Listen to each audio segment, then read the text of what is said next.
Attention, ce que vous allez dans cette vidéo va vous choquer à fond. Abonnez-vous immédiatement à Afrique Décryptée et activez la cloche pour ne rien rater de ces vérités explosives. Alors, j'adore votre coiffure. Hein. Enchanté. Qui a fait le choix de cette coiffure, monsieur Bissiping? C'est un de mes coiffeurs. Un de vos coiffeurs. Oui. C'est un début de calvitie que je vois là, c'est comment? Ça, c'est vrai. Ça, c'est vrai. Le nom de votre coiffure? Je sais que ça me convient bien.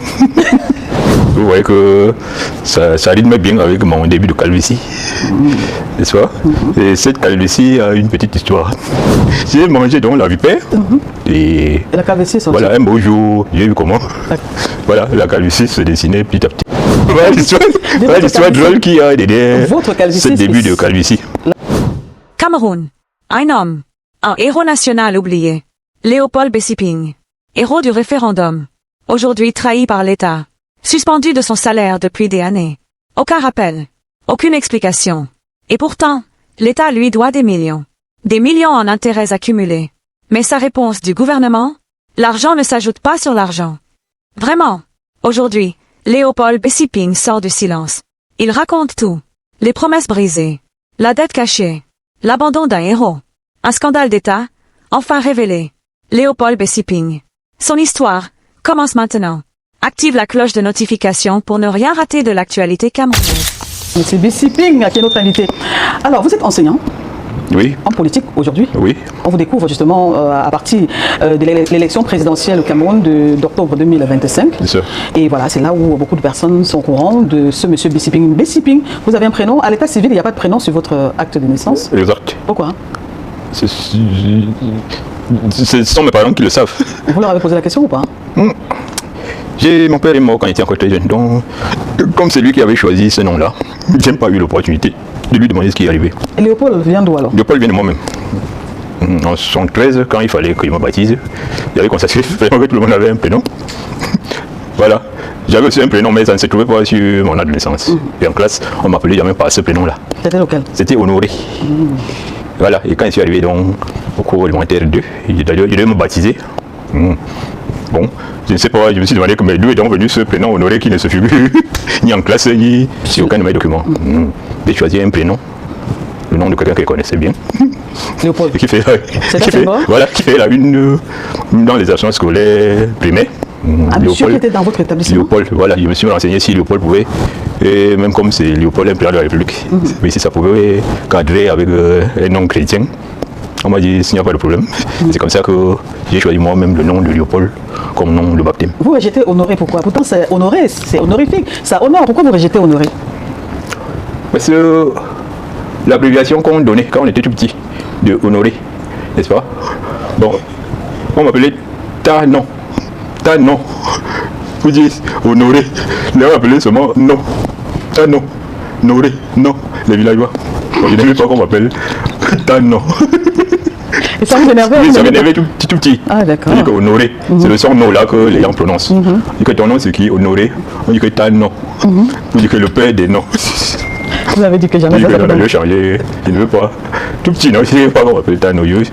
Et vous avez pris Léopold, que vous aimez bien. Donc aujourd'hui, on vous appelle Léopold Bissiping. Ça, c'est des souvenirs d'enfance. Oui, c'est des souvenirs d'enfance. Léopold Bissiping, c'est comme ça qu'on vous appelle maintenant. Léopold Bessiping. Bessiping, voilà. Bessiping. Oui, il y a une signification. Votre nom a un sens en votre langue maternelle. Bessiping. La traduction, vous pouvez traduire cela en français?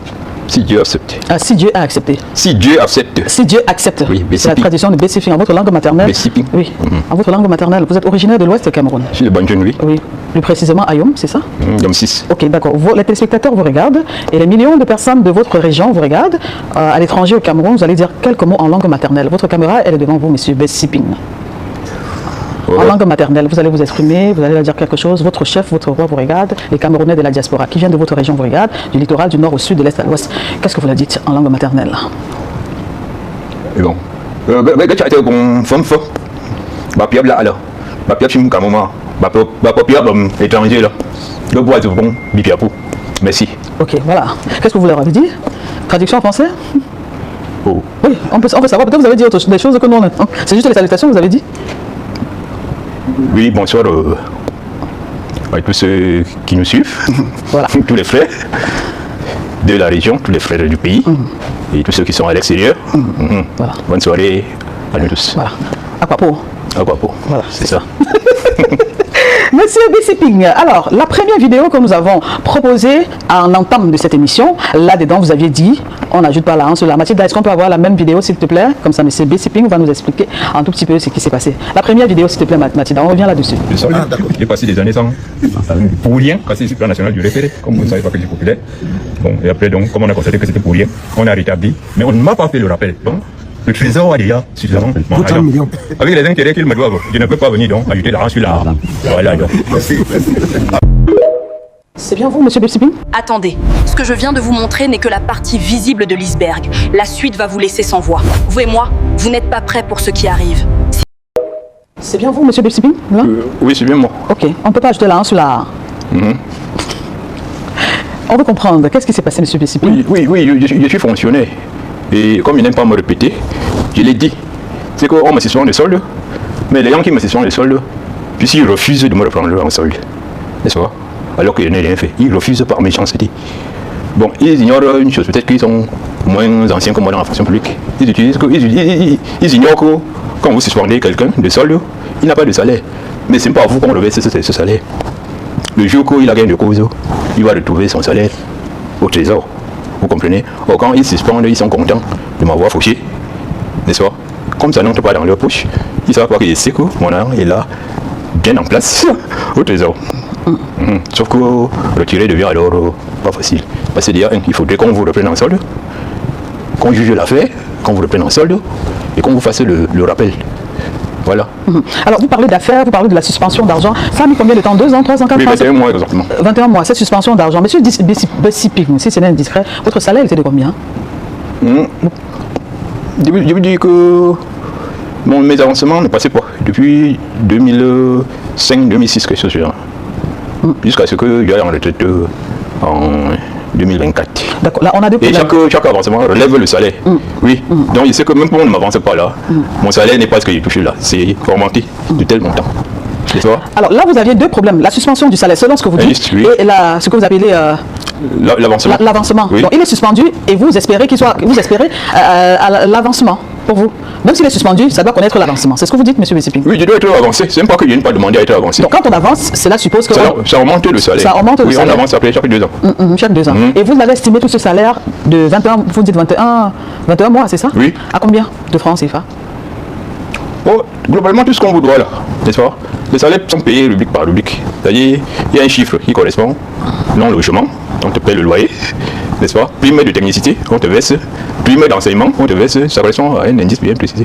Voilà. Et donc, tout ça, il y a des ordinateurs là-bas, c'est pour ça qu'on est au Sénadi. Voilà, votre salaire de base. Évaluer. Tout cela, vous avez quand même un salaire de base, Monsieur Bessiping. Vous ne voulez pas le dire ou bien vous avez envie de le dire? C'est comme vous voulez, hein. Vous le dites ou vous ne le dites pas? Un salaire de base?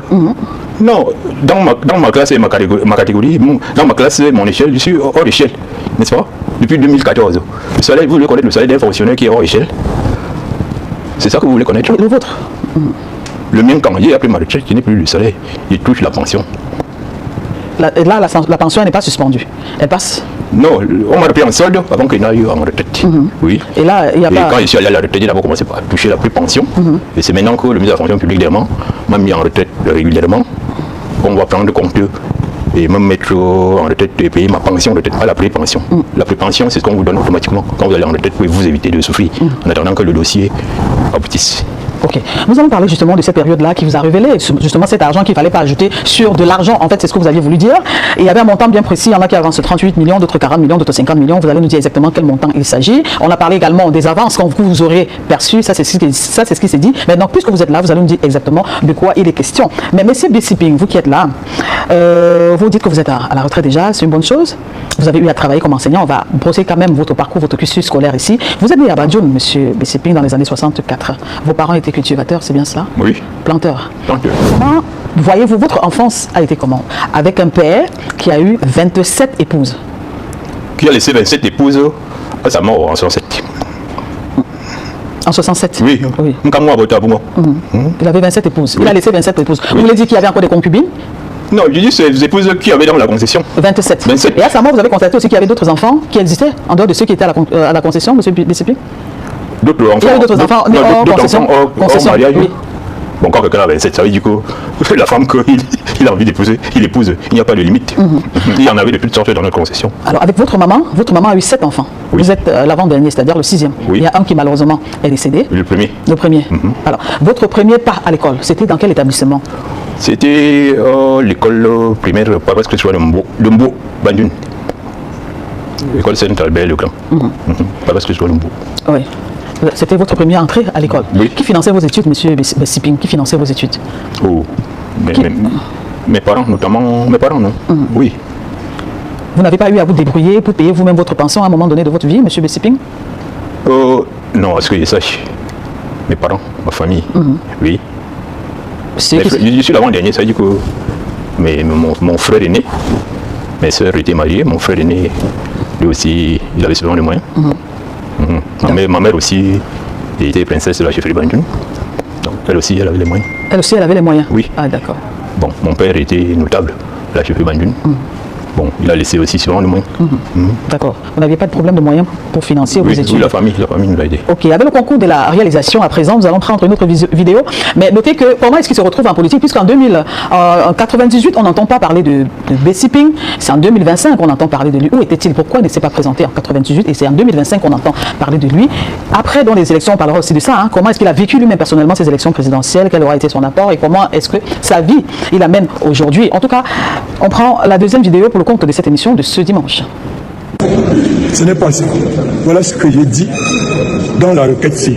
La requête, qu'on examine ma situation. Et je savais donc que même la requête-ci devait être rejetée. Qu'est-ce que j'ai demandé dedans?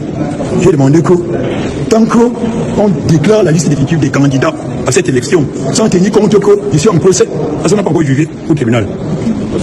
Voilà. On a jugé au ministère et on m'a donné raison et on a rétabli en solde. Mais le rappel, on n'a pas payé.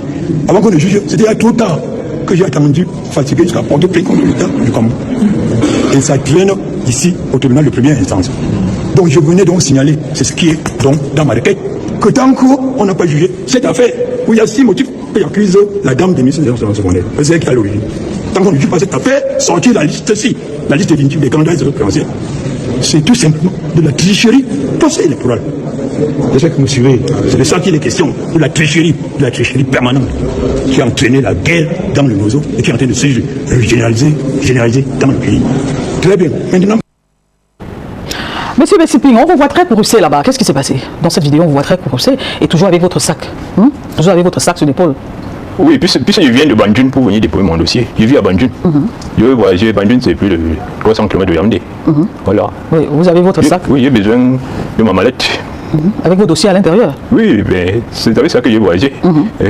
Et quand vous arrivez à Yaoundé, qu'est-ce qui se passe? Pourquoi vous êtes très courroucé comme ça sur la vidéo? C'est vrai que vous avancez des paroles, vous dites des mots, mais qu'est-ce qui vous motive à dire tout ce que vous avez dit? Qu'est-ce qui me motive? Oui, qu'est-ce qui s'est passé ce jour, monsieur Bessiping? Mais c'est le contexte. C'est le contexte. Voilà. Vous avez des plaintes que vous aviez déposées? Là, c'est ce qui s'est dit dans la vidéo. Bien sûr que ceux qui m'ont suspendu injustement le solde, n'est-ce pas, fatigués d'attendre qu'ils me reprennent en solde, qu'est-ce que j'avais? Je n'avais pas le choix. Voilà, mesdames et messieurs, c'est tout aujourd'hui. Abonnez-vous dès le moment si ce n'est pas encore fait et activez la cloche. À très bientôt et restez vigilants. Voilà l'histoire de Léopold Bessiping, héros du référendum, abandonné par l'État. Des années sans salaire, des millions d'intérêts impayés, et une réponse cynique du gouvernement.